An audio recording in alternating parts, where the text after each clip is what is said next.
Okay, everyone ready?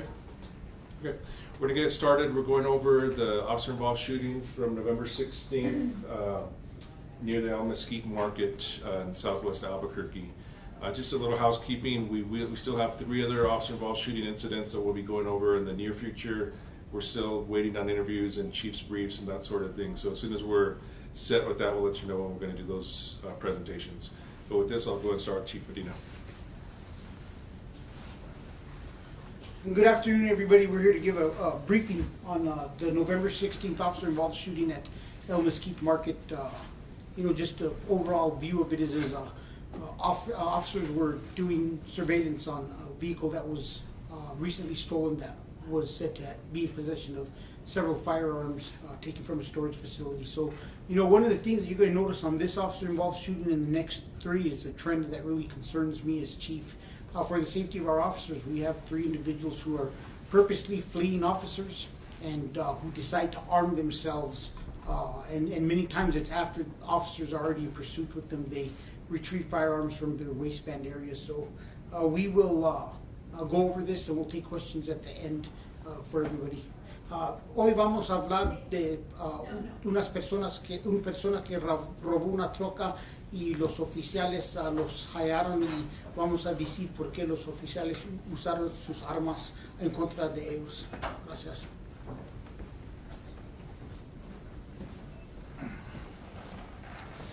My name is Commander Kyle Hartsock of the Criminal Investigations Division. I'm going to walk you through the investigation to this point. The incident we're here to talk about was an officer-involved shooting that occurred on November 16th, 2023. Our case number is 2392462, and it occurred near the intersection of 98th Street and Central Southwest here in Albuquerque. This briefing will provide information about a male who ran from a stolen car while armed with a gun, which resulted in an officer-involved shooting. You're about to see relevant video footage, photos, and learn about other evidence and police procedures related to the case so you can have a better understanding of what occurred based on what we know right now.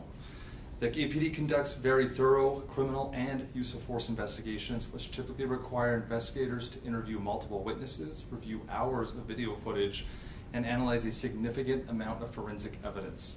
We're still at the early stages of this investigation, which can often take several months to complete. Our understanding of the incident may change as additional evidence is collected, analyzed, and reviewed. We also do not draw any conclusions about whether the officers acted consistent with our policies or the law until all the facts are known and the investigation is complete. A word of caution, the images and video may be disturbing. When police officers use force to arrest a subject or defend against an attack, it can be graphic and difficult to watch. In addition, there may be strong language by those shown in the video. The 4 officers that were involved in the shooting are all part of units, including the auto theft unit and intel unit, that do sensitive undercover investigations at times, so we are not going to show their faces today. The first detective was Detective Jason Allred, who was hired in 2009 with APD and has no prior officer-involved shootings. Detective Daniel Yurkison, who's part of the auto theft unit, was hired in 2012 and has no prior officer-involved shootings. Detective Bale Wright Brown, who's also part of Auto Theft Unit, was hired in 2015 by APD and has no prior officer-involved shootings. And Detective Adrian Miranda, who's also part of Auto Theft, was hired in 2020 by APD and has no prior officer-involved shootings. At this time, all 4 of these officers are back to duty in their normal assigned units. The subject who was shot was 35-year-old Albuquerque resident Efren Ramirez. This incident took place in the Southwest Area Command. And it involves a 2008 stolen silver Toyota Tacoma that was parked at a storage unit in the Northwest Area Command. The Tacoma had last been seen in the storage unit around August 1st of this year by its owner. The Tacoma was discovered as stolen around October 24th, 2023.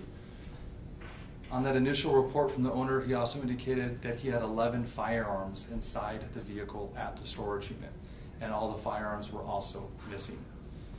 On about October 30th, this law enforcement bulletin was sent out to all law enforcement in the area, making officers aware of this stolen vehicle and the fact that 11 guns were inside it, and that it was hitting our license plate reader, our LPR cameras, in the days leading up to the October 30th bulletin. So it was to alert officers for safety and awareness, and also if they located to contact detectives so we can try to re-seize that vehicle and apprehend any offenders. On November 16th, auto theft detectives located the Tacoma in the northeast part of Albuquerque and made the decision to try to stop the vehicle. The vehicle fled from the traffic stop, and air support started to follow the Tacoma. Our units disengaged. This video from our air support unit shows after the attempted traffic stop, the vehicle leaving the uptown area and traveling towards southwest Albuquerque. Air support and detectives were able to follow the car all the way to the 98th and Central intersection in southwest Albuquerque, where the shooting would take place. And again, we're just showing you some of the safe surveillance techniques that we were using at the time just to keep an eye on this vehicle, as it had already fled from an attempted traffic stop. The Tacoma parked in this shopping center near 98th and Central, and the driver, later identified as Efren Ramirez, exited the truck and began to appear to abandon the vehicle on foot. He walked behind one of the shopping center buildings, kind of where you would like load new inventory, and started walking towards this kind of dirt alleyway or easement that's right next to 3 private residences behind the shopping center. Detectives got out of their vehicles right as he was entering that dirt area and started to give directions for Ramirez to surrender. He produced a gun from his waistband and started to run away from officers down the alleyway while armed. They continued to order him to drop the gun. At least one detective fired a 40mm less than lethal munition round at him, but this did not stop his flight, and he did not drop the gun. The running continued, and Ramirez turned back towards the detectives, and the gun pointed at the officers, and an officer-involved shooting took place. I'm now going to show you first air support video of the shooting. The audio you're hearing is really just from the helicopter down to the units, so it's quiet for most of the video.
The next video is from an officer who did not fire, but their camera perspective gives us the best view of the shooting in the alleyway. All right, keep going, keep going.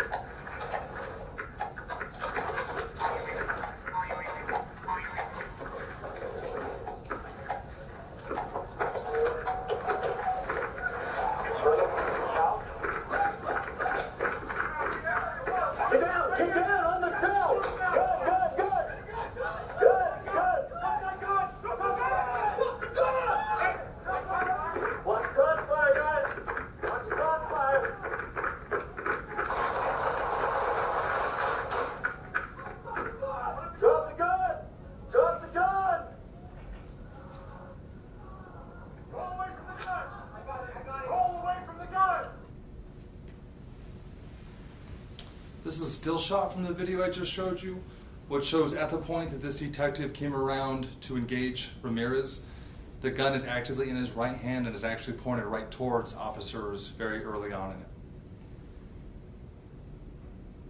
The next video is from Detective Allred, who does fire his weapon. He went southbound in the alley. Roll cameras.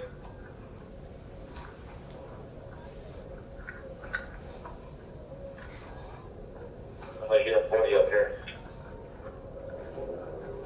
All right, keep down, keep down, keep down.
The still shot is from the video we just showed you.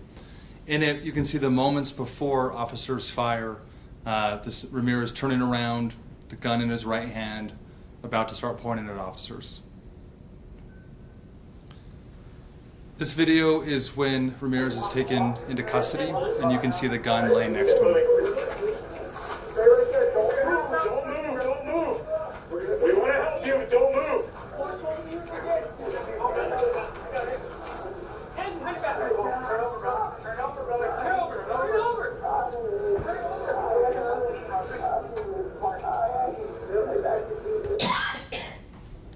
The stolen Tacoma was recovered in the parking lot where Mr. Ramirez had parked it. None of the stolen guns were inside.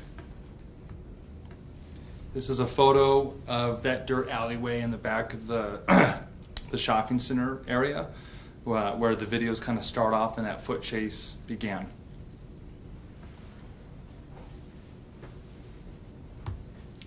This is a photograph of a little bit further down the alleyway. The area you see highlighted right here is that 40 millimeter less than lethal kind of sponge munition that was fired and we believe hit Mr. Ramirez, and that's where it landed after it was hit. These are the other markers showing a total of 25 casings that were fired from 4 police weapons. Each officer fired from 4 to 7 rounds during this part of the action. This is the firearm Mr. Ramirez had at the time. It's a Ruger P94 9mm handgun. The gun had not been reported stolen when we recovered it on this day. We have found the purchase date was around May of 2013 by a New Mexican resident. Our efforts to contact that person have so far been unsuccessful.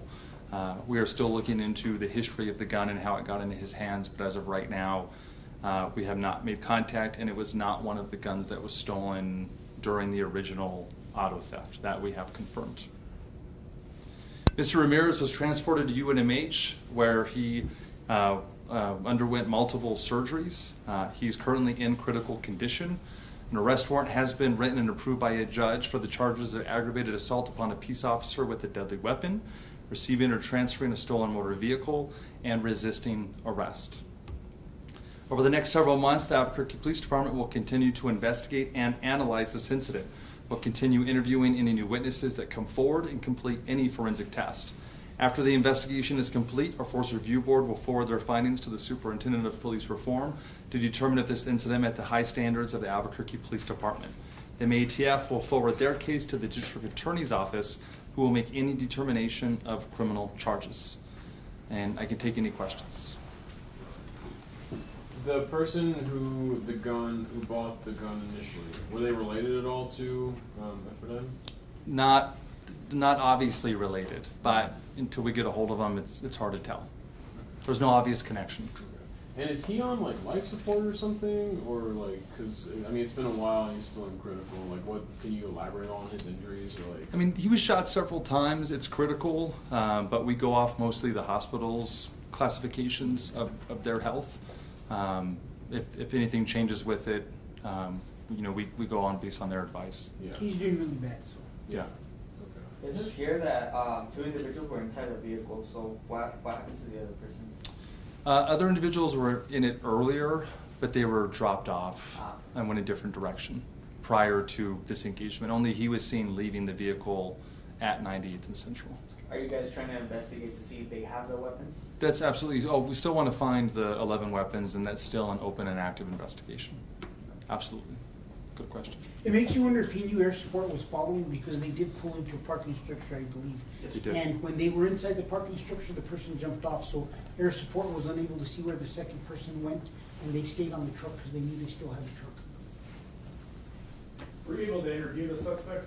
As of today, still not yet, because he's under medical care, and with the medication he's on, it's not possible right now. You know, and I'd love for them to get an interview, because I really look at it and as everybody looks at the video, I mean, to me, this is one of those concerning ones where you really look, the individual draws the handgun early on. And it's kind of like he's using the handgun as a means to keep the officers from putting hands on him to take him into custody. And he continues, and the officers give him orders and orders, and you see that it's an elaborate point in time, and I think he even points the gun at the officers earlier at one point in time, but nobody discharged their firearm at that time, and then he started to keep going. So to me, this one, and as we get into the other officer-involved shootings, we're gonna see this trend that we're really concerned about. Like, we have never seen it at this level, where we have individuals who are purposely arming themselves and running from the officers with the firearm and kind of using it to keep them from putting their hands on them to take them into custody. I feel like we always ask the question, like, where did the gun come from? And I feel like often at these briefings, like, we don't find out like a date or anything. Is there something different about this case that made it easier to trace the weapon, that we do have those details now? I mean, I think it's, our continued partnership with the ATF is really important on tracing the origins of guns and who had them.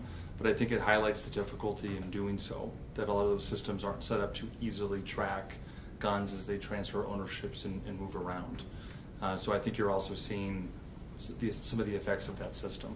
Okay. And you guys are obviously, like, you're trying to track them more than you were previously. We're trying to track them more, but one of the things, and I just spoke to the assistant director of ATF like 2 weeks ago about this, and one of the things is we're looking at new technology that will help us run all guns eligible to be ran. We can't run every single gun for a history, because obviously there's some rules they have, because we are accessing basically the database where all information on firearms is stored from purchases. So we have to have a criminal reason, from what I understand, to be able to access it. But it is the ATF system. So we can't access the system, we have to give the request to them. I think the reason we have this back also is it's already been a month. We're a little behind on OIS is getting caught up to do these interviews, and sometimes we're able to get to them rather quickly, and ATF hasn't had time to get us a return. But on this one, they've already had enough time and they got us the return. But I think one of the things that you really learn about a history of a gun, I think it's important to really recognize that a gun has a life history. They come into service at a certain point, we find them at another point. And this gun has already been in existence 10 years. So it's really hard to tell how many people this gun has gone through. And prior to the red flag law, I could just sell a gun to Kyle and there's no paperwork. So when these guns go so far back, it's really difficult for us to find a paper trail of who owned the gun, who they sold it to, because they may have sold it to a complete stranger that they never knew and that paid cash for it, and they met at a parking lot to exchange the firearm. So I think that's why, as time goes on and we start dealing with 10 years from now guns, hopefully that some of the laws we put into effect that require a transfer with a document of who purchased the firearm will help us correct some of these problems. Chief, just last week during the Real-Time Crime Center tour, you talked about technology and how important the helicopter is. Can you talk about this specific incident and how it helped you guys kind of keep an eye on him after the first traffic stop? The helicopter is invaluable. It helps us reduce citizen risk by us being able to follow it. You saw the car stopped running from us. The officers are tracking it from the helicopter. It's not getting away from the helicopter. Their driving instantly improves once a marked unit's not behind them with sirens. So on one hand, it really helps keep the public safe because the helicopter is now following them and the person's driving generally increases. On the second point is it really helps keep our officers safe because they're able to get information that the individual is going in one place and they know how to set up and get enough resources there, and they're not blindly looking for somebody that they've lost in an alleyway and all of a sudden they're turning a corner and he's standing there pointing the gun at him. But I think one of the things that sometimes goes unrecognized is in terms of public opinion and public transparency, we should always be concerned as a police department, can we get enough information out, especially on officer-involved shootings, for the community to have an understanding of what truly happened. And I think body cameras has done a great job of this in recent years, but the helicopter, you could clearly see the individual running.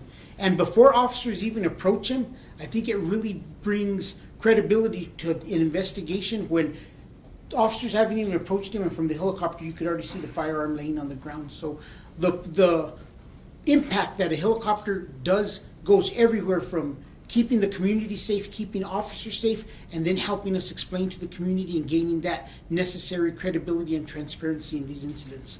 I have another question. Yes. Does the mentality change at some point for the officers once they know it's like a shopping center? They know they're looking for a suspect who might have guns in the car. He stopped and got out of the car in a shopping center. Can that at any point change into a worse situation, like he can go inside a building or? We've seen that. You know, unfortunately, we saw this exact scenario happened at this exact shopping mall 2 months prior, and officers went in, and I think the individual fired somewhere like, I think we figured he fired somewhere near 13 to 17 shots at us, and officers exchanged gunfire. So that is one thing that we're trying to also update our training. And I think one of the good things that's happened with the Department of Justice and our settlement agreement is when we do these 6-month reviews that we've now implemented with officer-involved shootings, we look at the scenarios and we start to build those scenarios into some of the things that we're training for that year. And a lot of those scenarios are going to be built into training so that we get our officers more exposure to those situations. So if they happen again or they're exposed to them, I could tell you right now we're looking to see how do we increase the use of perimeters, how do we increase the use of air support, and how do we start to slow things down to get tactical section and canine there. Those are some of the things we're already looking at with the string of officer-involved shootings we've seen in the past 6 weeks. Is he expected to recover? Is there like, the doctor, or is it like unclear at this point, if you will? It's unclear, but the last information I got is like he is in a really, really bad condition, and it's So unknown it's if he'll unclear even if he's survive. gonna- So, I mean, I think over the next few weeks it could either go one way where he passes away or he may survive this. So I guess time will tell, and in the future we'll be able to update everybody on this. And Chief, I mean, obviously we haven't gone over the next one yet, but this apparently is the second one where a 40 millimeter was used unsuccessfully. Are there any thoughts there as far as? You know, I don't know if we've announced it. If we haven't announced it, I'm the chief, I get to announce it. But we are moving towards a new taser platform. We have been exploring and we've looked. And about a year ago, I was at a chief's conference and I was able to see a new taser product which enabled the officers to fire up to 10 taser cartridges. And we've seen this time and time again. Our taser fails. 40 mil doesn't have it, but they're all like one shot and we need a transition. So we're hoping that new technology, as it's developed, we will be able to always have the support and the funding, which we do from this administration, to make these major purchases. But we are looking at a new taser product which will enable us to deploy more tasers. And I'm hoping that that could help correct some of these situations or give us more opportunities to use less lethal rather than the kind of like the one and done process that we have now because of the capabilities of the technology we have now. But yeah, I've seen it. I mean, we've all seen it. 40 mils don't always work, and sometimes they fail, and we have an officer-involved shooting shortly afterwards. But that's the limitations of the technology that we have. And it is advanced technology. Okay. And the taser's the same power, just more prongs. It's a system where it's able to deploy more cartridges than we have been able to deploy in the past. But it's also a process. Because of the way the taser is designed, we have to do some DOJ, and we all know how long it takes us to clear certain DOJ policies and rules. So we're in the process of that, and myself and Dr. Ginger spoke about it 2 weeks ago when he was here, and we're just going to really keep an eye on it because there are some concerns with the amount of cartridges that it has and how we're going to be deploying them. So it's going to be a learning process, and we're going to have to keep an eye on it, and we may have to make some policy adjustments at some point. I think for context, you guys are only seeing the shootings. The 40 millimeter is deployed with much different results many more times than these. Yes, You're that's a good just only point. seeing the OISs where maybe it wasn't as effective as we wished it would have been. It's like a minority. This is like the minority. Yes, Like you'd say that's- across average, like it usually does some effect. Yes. Yeah. Any other questions? Everybody have a Merry Christmas. Be safe with your families, and see you maybe next week. Thanks.